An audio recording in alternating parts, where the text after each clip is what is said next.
ఒక ఊళ్ళో నకుల్ అనే వ్యాపారి ఉండేవాడు. అతడి ఇంట్లో పూర్వీకులు తయారు చేసిన 10 మణుగుల అతిపెద్ద ఇనుప త్రాసు ఉంది.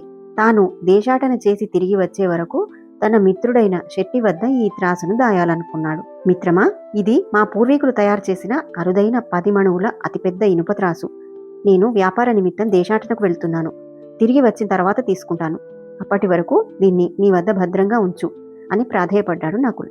అయ్యో మిత్రమా, నువ్వు ఇంతగా ప్రాధేయపడాలా? నువ్వు వచ్చే వరకు నీ త్రాసును నేను భద్రపరుస్తాను కదా అని హామీ ఇచ్చాడు శెట్టి. కొంతకాలం తర్వాత నకుల్ దేశాటన చేసి తిరిగి వచ్చి శెట్టిని కలిశాడు.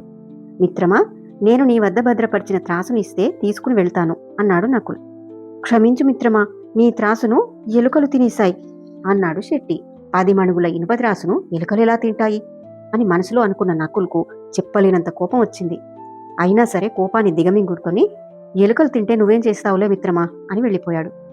ఆ రోజు నుండి పూర్వం ఏ విధంగా స్నేహంగా ఉండేవారో అదే విధంగా నకుల్ తన స్నేహాన్ని శెట్టితో కొనసాగించాడు. కొద్ది రోజులు గడిచాయి. ఓ రోజు నకుల్ నదికి స్నానానికి వెళ్తున్నాడు. దారిలో శెట్టి ఇంటికి వెళ్ళాడు. మిత్రమా, నేను నదికి స్నానానికి వెళ్తున్నాను.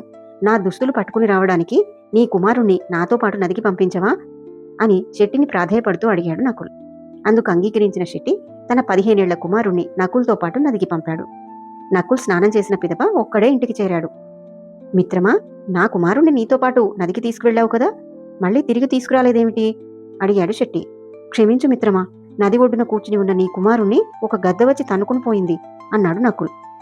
ఇదెక్కడి విడ్డూరం మిత్రమా, 15 ఏళ్ల పిల్లవాడిని గద్ద ఎక్కడైనా తన్నుకుని పోతుందా, మరీ చోద్యం కాకపోతే అంటూ మండిపడ్డాడు శెట్టి.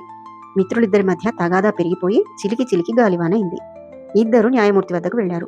15 ఏళ్ల కుర్రవాణ్ణి గద్ద ఎలా ఎత్తుకుపోయింది అని న్యాయమూర్తులు నకుల్ను ప్రశ్నించారు. 10 మణుగుల ఇనుప త్రాసును ఎలుకలు తిన్న విధంగానే అని నకుల్ జవాబిచ్చాడు. న్యాయమూర్తి వివరాలు తెలుసుకుని పగలబడి నవ్వాడు. నకుల్కు త్రాసును శెట్టికి అతని కుమారుణ్ణి అప్పగించారు.